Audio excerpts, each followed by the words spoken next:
أعوذ بالله من الشيطان الرجيم.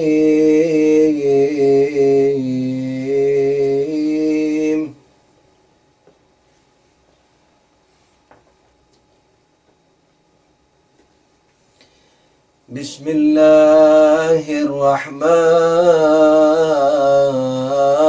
الرحيم.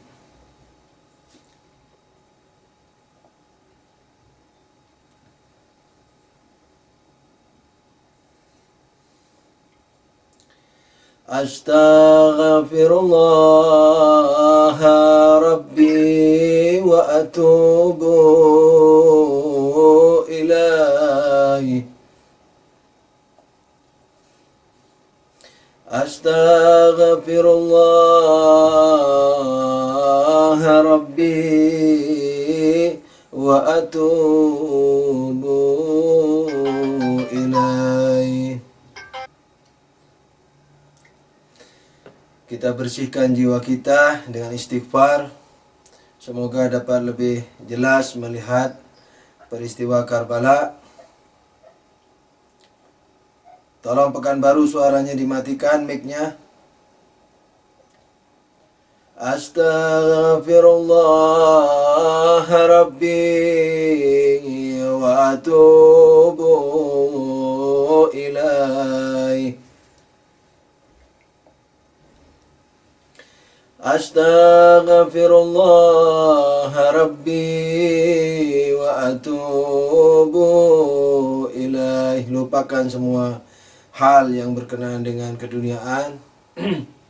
Astaghfirullah Rabbi wa atubu ilaih. Astaghfirullah Rabbi wa atubu ilaih. Astaghfirullah Rabbi wa atubu ilaih. Astaghfirullah Rabbi wa atubu ilaih. Mari kita minta izin dulu ke Imam Mahdi alaihissalam. Assalamu alayka ya sahibal amri waz zaman wa rahmatullahi wa barakatuh. Salam padamu ya Maula Mahdi. Salam padamu di mana saja engkau berada.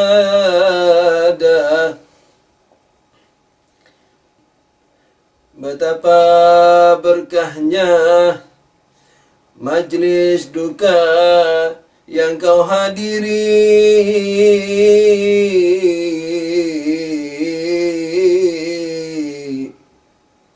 Ya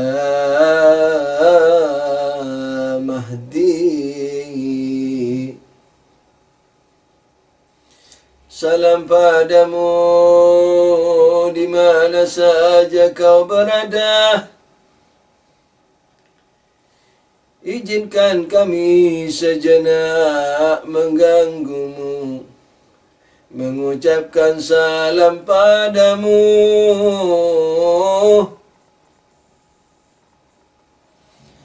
Dan meminta izinmu,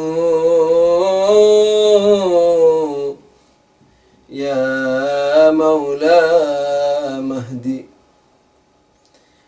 untuk mendirikan majlis duka yang sangat sederhana ini, yang kami lakukan dengan terbata-bata ini, dengan apa adanya ini, dengan hati yang tak suci ini.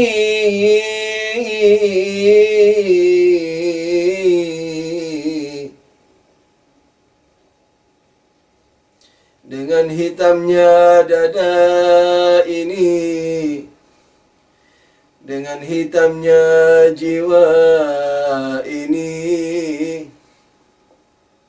dengan banyaknya pelanggaran lahir batin kami. Mahdi, Mahdi, Mahdi, Mahdi, Mahdi, Mahdi, Mahdi, Mahdi. Izinkan kami menangis bersamamu, ya Mahdi. Izinkan kami bersedih bersamamu.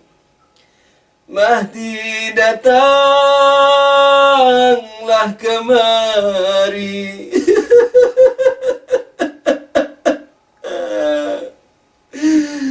Mahdi, datanglah kemari. Mahdi, datanglah kemari.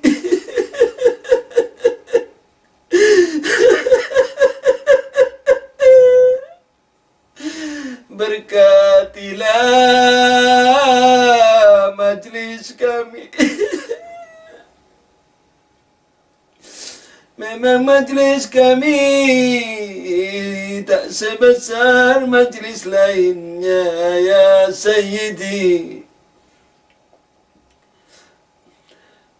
Tak syahusyuk majlis lainnya, tak seikhlas masjid majlis lainnya. Tapi izinkan kami walau tersiok-siok ini, ya Sayyidi, menyertaimu.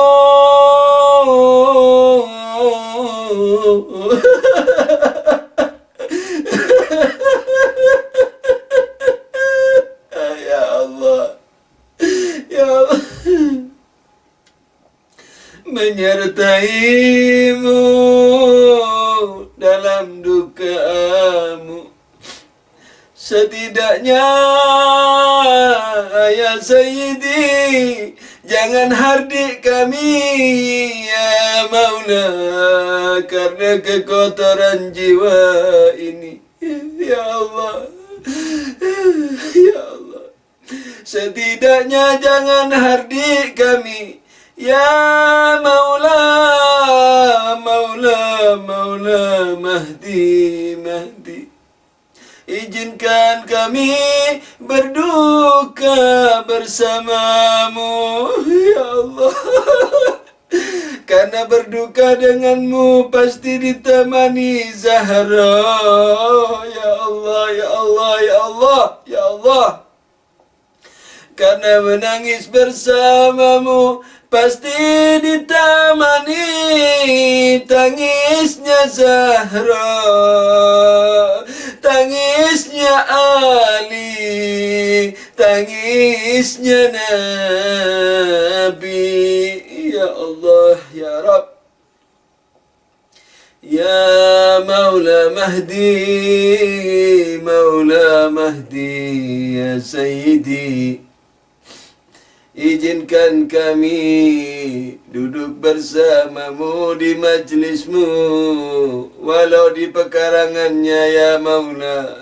Tak masalah, ya Sayyidi. Ya Maula, nuhun, maafkanlah ya Sayyidi telah mengganggumu, mengganggu dukamu, mengganggu tangis darahmu, ya Sayyidi. Syukran lakum wa afan minkum katsira. Terima kasih ya Maula dan maafkan kami. Wassalamualaikum warahmatullahi wabarakatuh. Mari kita fokuskan diri ke Karbala sebisa-bisanya, seikhlas-ikhlasnya. Lupakan semua masalah selain Karbala, karena pada hari-hari saat-saat seperti inilah barokah keimanan, ketakwaan, kecerdasan, keilmu gamblangan, keilmu daruriatan dibuka oleh Allah bagi yang mampu, bagi yang punya potensi untuk menerimanya. Allah tidak pernah mencegah rahmatnya, ilmunya, necessary knowledge-nya, ilmu mudahnya. Hanya kitalah yang selalu menampik karena mengutamakan kepentingan dan sasaran pribadi kita.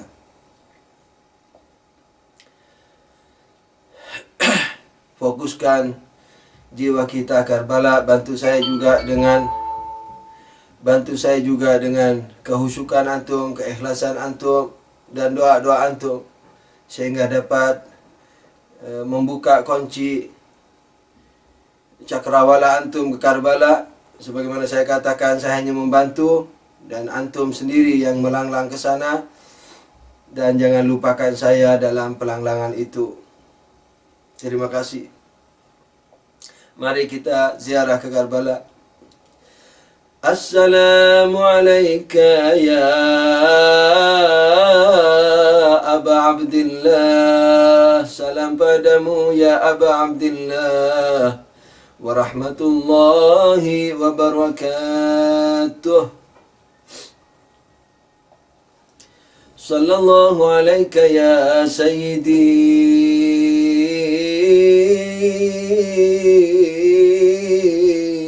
ya Aba Abdillah. Sallallahu alaika ya Sayyidi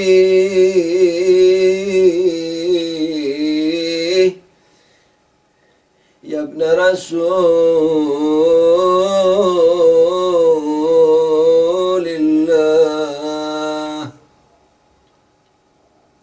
Ya Aba Abdillah, izinkan kami menjamah kakimu ya Maulai. Sallallahu alaika ya Aba Abdillah al-Husain wa ala al-arwah allati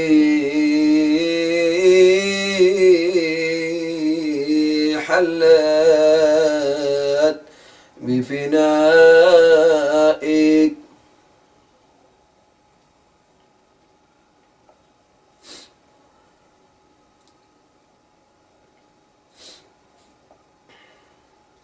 صلى الله عليك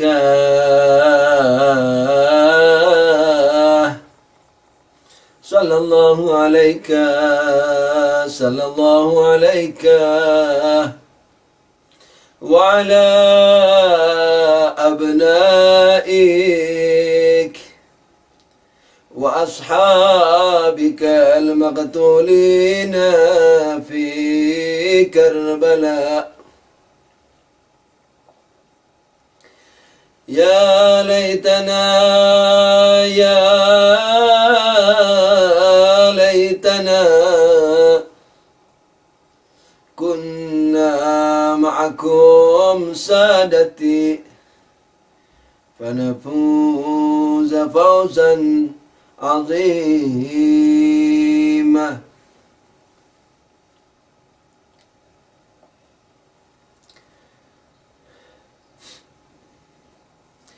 Salam padamu, duhai Maula Hussein.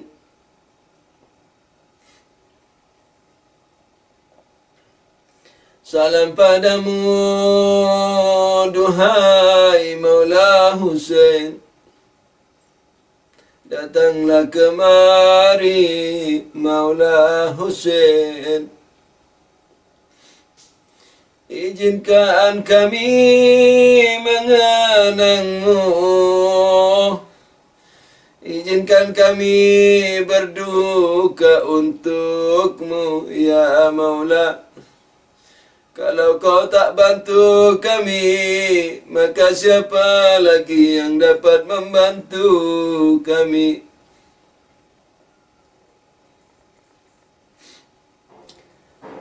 Salam padamu, duhai Maula Hussein, dan ke atas putra-putramu,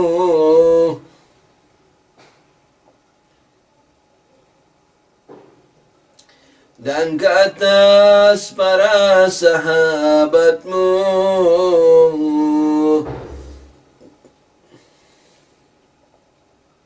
yang terkapar di Karbala. Karbala memerah karena darahmu, ya Maula. Karbala memerah karena darahmu, ya Maula.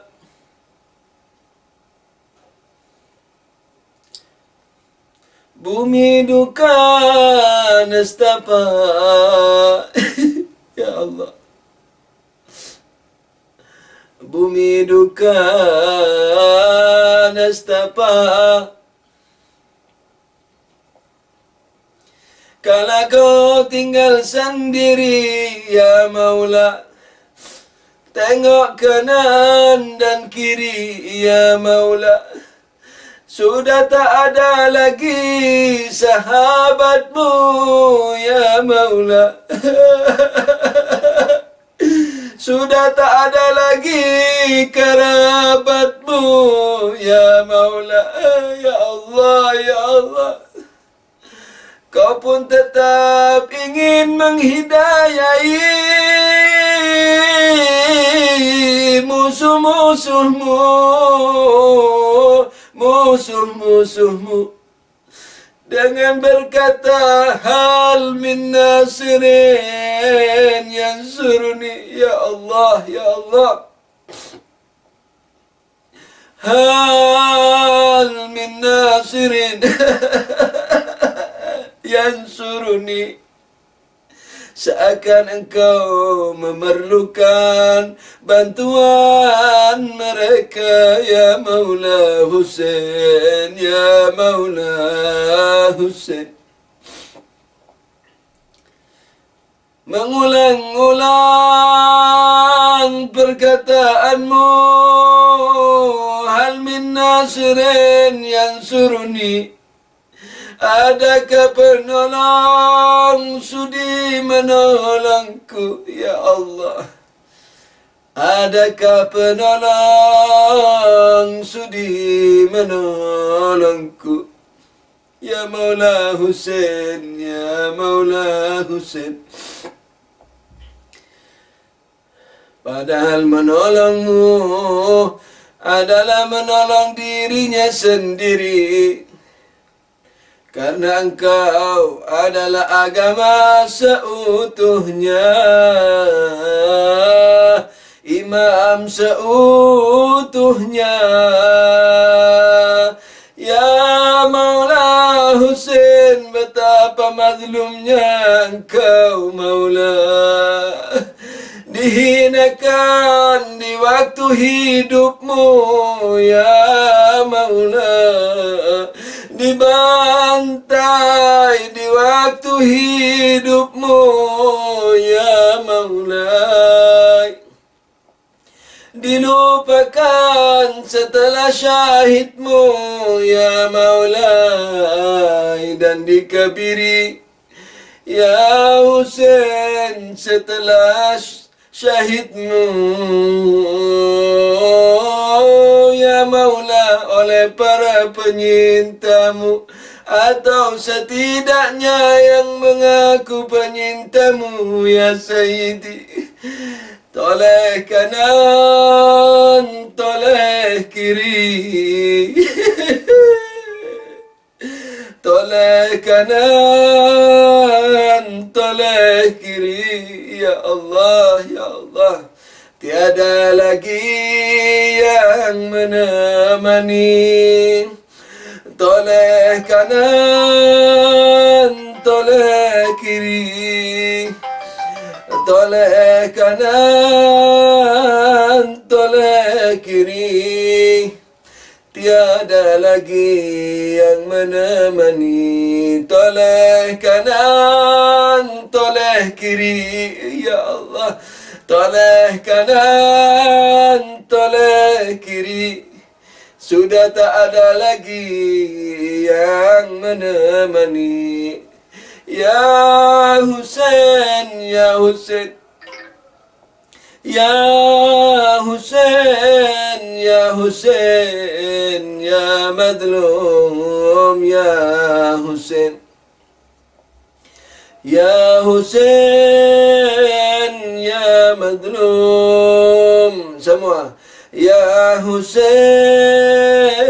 ya Madlum, ya Husain, ya Madlum, ya Husain, ya Madlum, ya Husain, ya Madlum, ya Husain, ya Madlum, ya Husain, ya Madlum, ya Husain, ya Madlum. Semua. Ya Husain, ya Madlum, ya Husain, ya Madlum. Tak cukup di situ Maula Husain ingin menghidayai para musuhnya. Ia pun menengok ke tenda, mengambil Ali Asgar yang bibirnya sudah pecah-pecah. Diambilnya Ali Asgar, diambilnya Ali Asgar, ditunjukkan pada musuh-musuhnya. Ya Husain, ya Madlum, ya Husain, ya Madlum, ya Husain, ya Madlum. Imam Husain berkata, wahai musuh-musuhku, kalian sudah bertekad membunuhku. Tapi apa salahnya bayiku ini? Tapi apa salahnya bayiku ini? Tapi apa salahnya bayiku ini? Lihatlah bibirnya yang kering dan sudah pecah-pecah. Ia tak minum air, ia tak minum susu. Tidakkah kalian punya kalbu? Imam Husain masih aktif menghidayai umatnya dengan Ali Asgar, mencoba menyentuh mereka kembali ke jalan Allah melalui Ali Asgar. Para dedengkot mereka tahu sasaran Imam Husain, melesatkan anak panah tepat mengenai lehernya. Ada yang mengatakan mengenai kepalanya, dan menembus ke bagian lainnya. Ya Allah, ya Allah, ya Allah. Ali Asgar tergelepar-gelepar di pangkuan Maula Husain. Tergelepar-gelepar sebelum akhirnya syahid di pangkuan Maula Husain. Ya Husain, ya Madlum, ya Husain, ya madlum, ya Husain ya madlum. Timang-timang anakku sayang, timang-timang anakku sayang, maafkan abahmu tak dapat memberimu air, ya Ali Asgarku. Timang-timang anakku sayang, timang-timang anakku sayang, maafkan abahmu tak mampu memberikan air padamu, tak dapat tak dapat melindungimu,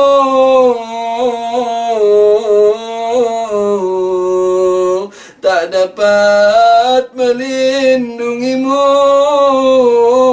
ya Husain ya madlum, ya Husain ya madlum, ya Husain ya madlum, ya Husain ya madlum, ya Husain ya madlum, ya Husain ya madlum, ya Husain ya madlum, ya Husain ya madlum, ya Husain ya madlum. Assalamu ala al-Husain wa ala Ali ibn al-Husain wa ala awlad al-Husain wa ala ashab al-Husain.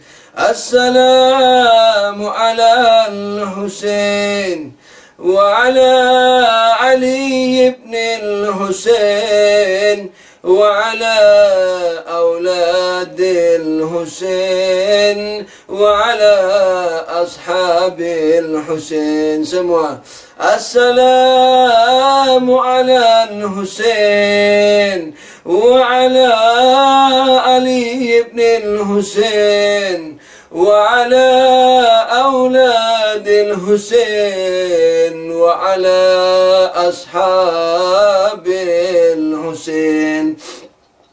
السلام على الحسين وعلى علي بن الحسين وعلى أولاد الحسين وعلى أصحاب الحسين.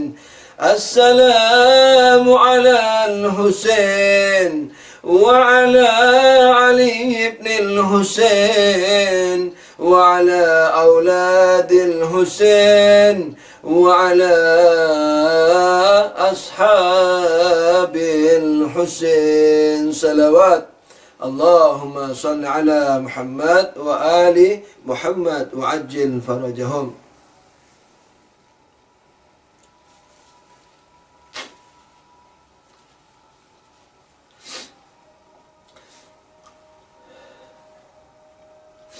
Alhamdulillahi Rabbil Alamin, wa bihi nasta'in wa huwa khairul mu'in.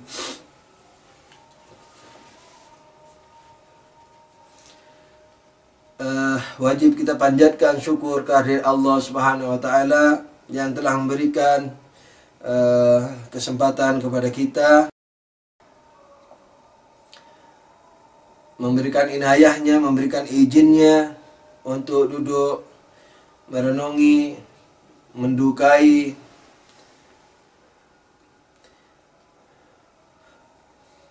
putra kesayangan Nabi, cucu kesayangan Nabi yang maksum, yaitu Imam Husain alaihissalam.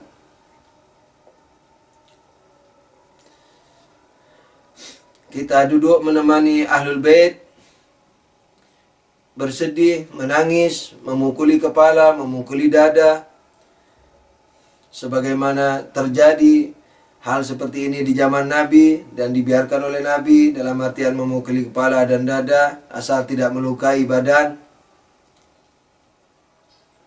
Dan hal ini bisa dikatakan kesunahan karena sudah ditakrir oleh Kanjeng Nabi Muhammad sallallahu alaihi wasallam.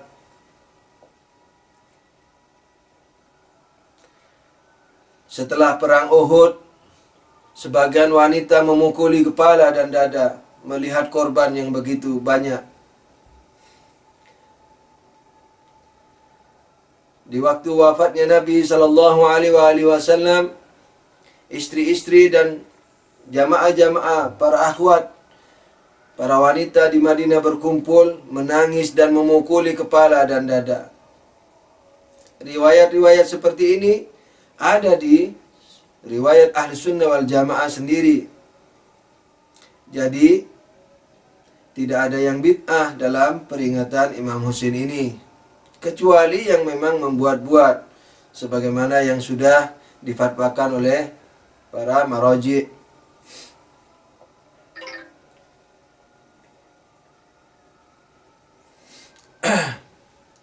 Sallu ala Nabi. Allahumma salli ala Muhammad wa ali Muhammad. Allahumma salli ala Muhammad wa ali Muhammad. Allahumma salli ala Muhammad wa ali Muhammad wa ajil farajahum.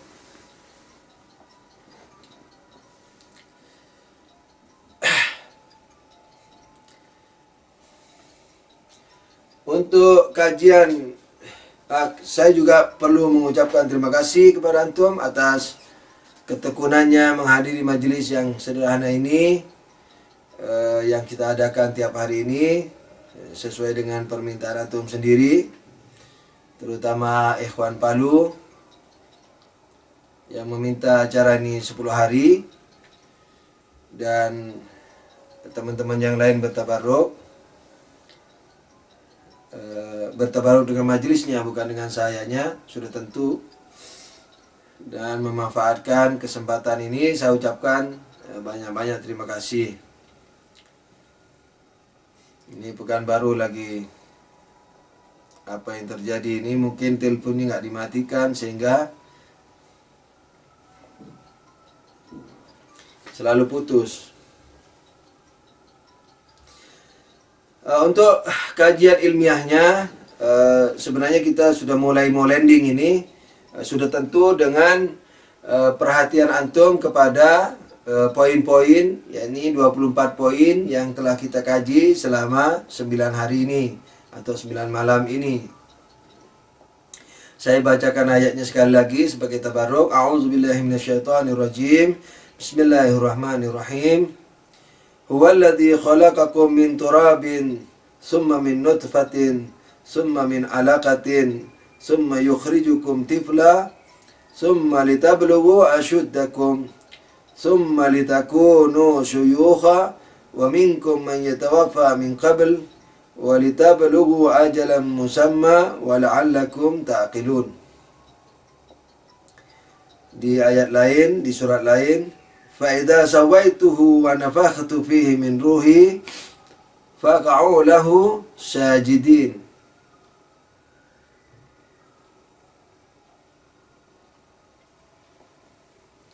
Dia Allah yang mencipta kalian dari tanah, kemudian dari mani, kemudian dari lintah, kemudian mengeluarkan kalian sebagai anak kecil, kemudian agar mencapai kedewasaan, agar kalian mencapai kedewasaan. Begitu juga kemudian supaya menjadi tetua, yakni bukan tetua ketua, yakni maksudnya orang tua. Dan sebagian dari kalian mati sebelum itu, yakni sebelum tua, atau waktu masih diproses tanah, atau waktu masih diproses mani, atau waktu masih diproses alaqah, dan seterusnya, sebagaimana yang sudah biasa diterangkan.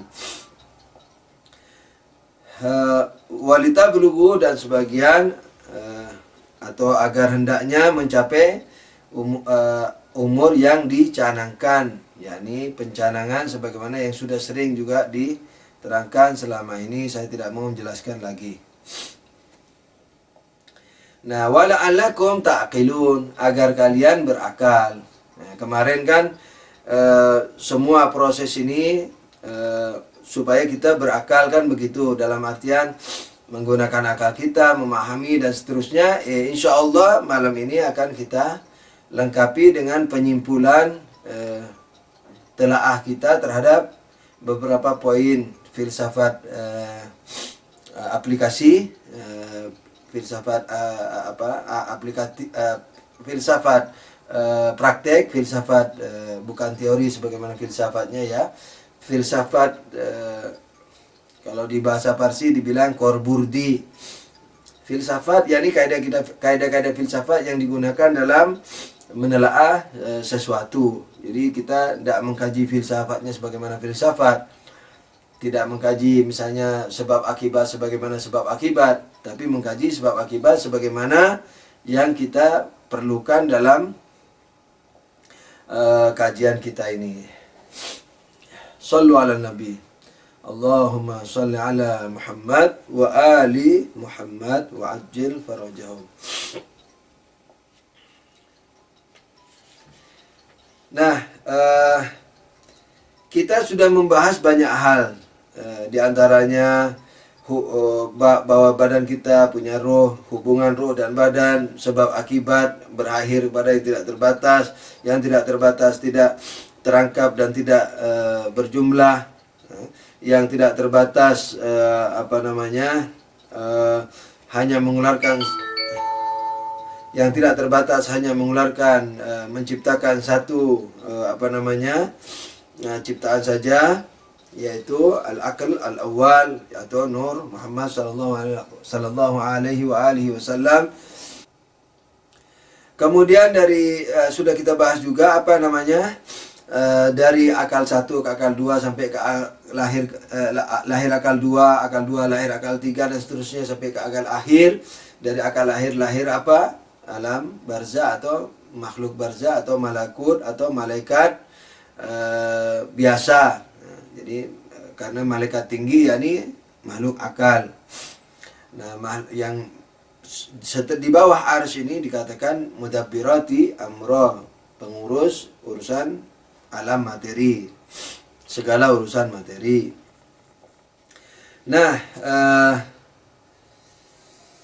kemudian di waktu barzah ini mau mencipta materi dengan izin Allah atau melahirkan materi dengan izin Allah,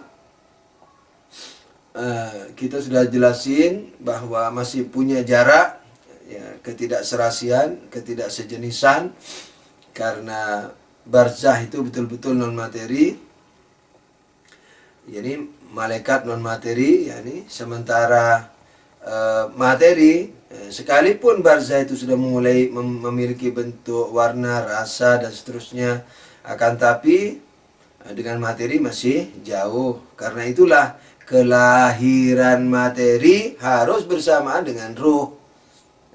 Makanya kalau malaikat disebut non materi secara zat, secara esensi, dan non materi secara aktivitas. Sementara ruh non materi secara zat, materi secara aktivitas. Tapi keberadaannya sebagaimana sudah dibahas kemarin, keberadaannya materi, kelanggengannya non materi. Jangan lupa itu kaidah-kaidahnya.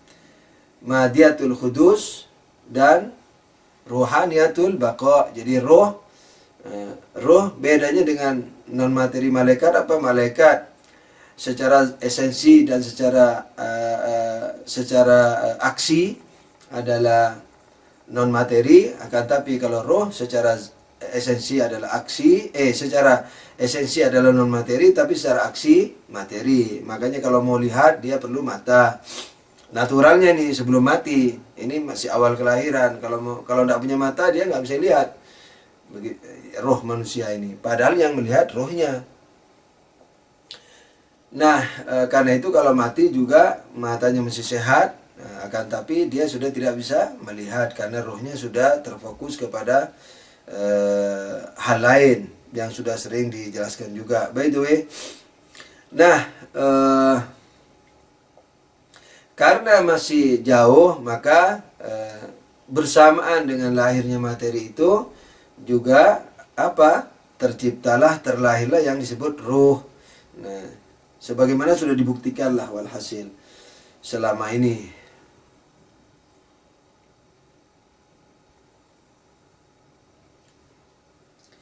Nah,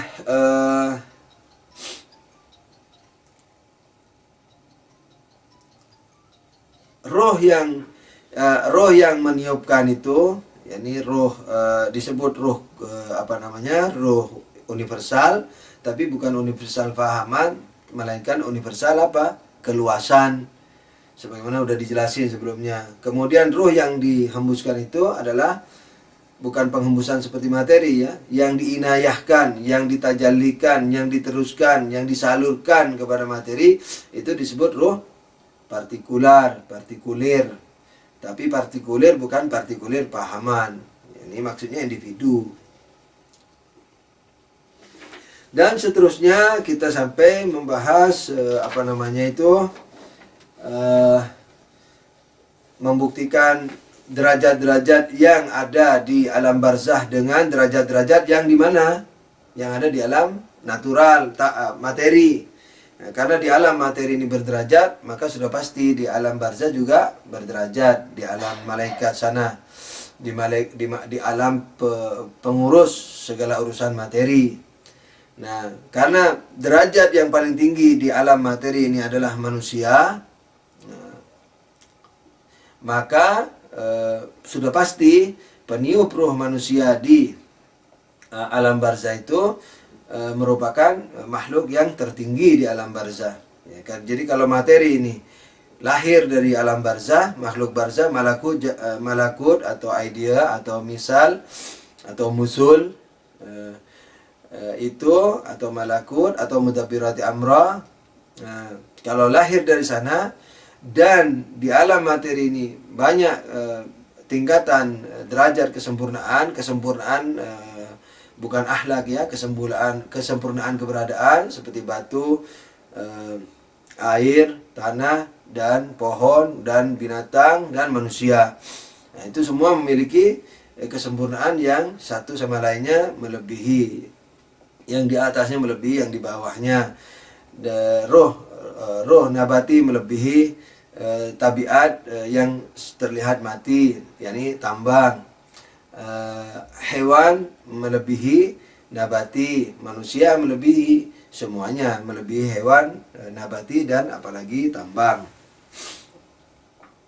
Nah, apa yang membedakan di manusia kita sudah bahas kemarin, yaitu akalnya. Nah, dan akal ini apa? Nah, bukan mengerti masalah saja, tapi melaksanakannya. Jadi memutuskan untuk melaksanakan. Tapi keputusan ini bukan keputusan sebelum dilakukan, sekarang. Jadi manakala dia memutuskan untuk melakukan yang benar, nah itulah yang disebut akal, kemarin? Akal amali. Jadi akal ada dua, akal nadari dan akal amali. Akal nadari adalah akal untuk mengetahui permasalahan dengan argumentasi segala macam. Nah, ilmu ini jangankan mati, masih tua pikun sudah hilang ilmu ini. Yakni ilmu yang diketahui melalui argumentasi, melalui dan wajib diketahui. Tanpa mengetahui ilmu, gagal di akal amalinya.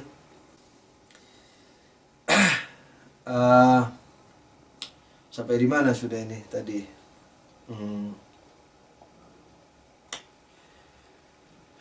Akal. Jadi yang membuat manusia lebih afdol dari yang lain secara naturalnya itu adalah akalnya. Dan akal ini ada dua, akal teori dan akal amali.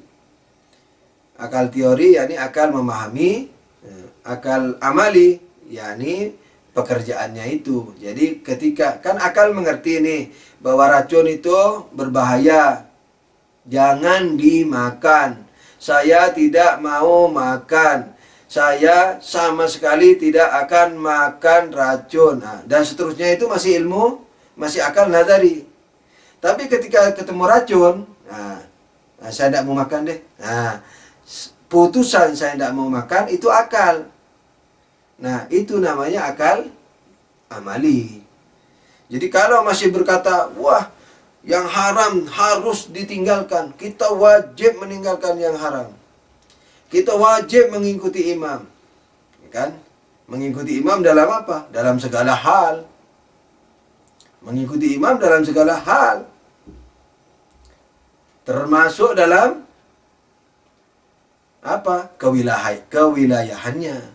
Wajib mengikuti imam dalam segala hal, yakni kewilayahannya. Kewilayahan lahir dan batinnya sebagaimana sudah sering dijelaskan. Nah, kalau wajib mengikuti imam secara lahir batin, maka wajib menolak selain imam secara lahir batin. Yakni kalau wajib mengikuti imam secara lahir batin, maka wajib mengingkari selain imam yang mengaku imam, baik secara lahirnya saja atau secara batinnya saja. Jadi kalau Rasulullah mengatakan bahwa Al-Hasan wal Husain imamani qama au qa'ada, jadi Hasan dan Husain adalah imam bagi umat ini, baik dia berkuasa atau tidak. Nah, itu maksudnya, jadi dia berkuasa atau tidak, dia yang wajib berkuasa. Jadi dia yang wajib, yang lain harus ditolak. Sebenarnya Rasul itu ingin menyampaikan bukan hanya makam keimamahan Imam Hasan Imam Husain yang lahir batin ini, akan tapi juga mau mengumumkan secara tidak langsung, wahai umatku, kalian akan meninggalkan dua ini. Sementara dua ini adalah imam kalian lahir batin. Dia memiliki kekuasaan atau tidak. yakni selain dua ini tidak berhak memiliki pemerintahan lahir batin. Sebagaimana sering dijelaskan bahwa Nabi Ibrahim segala macam itu alaihissalam kan sudah nabi, toh, sudah rasul. Nah, ini masih dites untuk menjadi imam. Jadi nabi dan rasul itu apa tugasnya? Menyampaikan risalah. Imam mengaktualkan risalah. Jadi membuat pemerintahan Islam. Itu. Jadi kalau merujuk ke tafsir manapun seperti itu. By the way, yang Syi'i tentunya ya. Nah, jadi imam ini justru pengaplikasian daripada jadi izin atau perintah Allah bagi para nabi itu untuk mengaplikasikan risalahnya yang tadi hanya iblaq, hanya irsal, hanya penyampaian saja. Sekarang kepemimpinannya. Jadi imamah ini makanya lebih tinggi. Kenapa? Karena yang menjadi imam sudah pasti punya ilmu nubuahnya itu.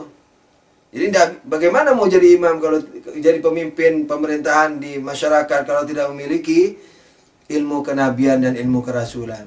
Makanya pangkat imam 12 kita lebih afdal dari nabi kalau hanya sekedar nabi.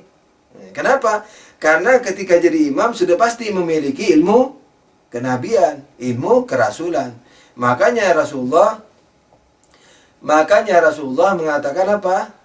Rasulullah mengatakan ana madinatul ilm wa aliyun babuha. Jadi ini bukan sia-sia ini. Jadi ana madinatul ilm wa aliyun babuha. Jadi aku kota ilmu dan Ali pintunya. Faman aradal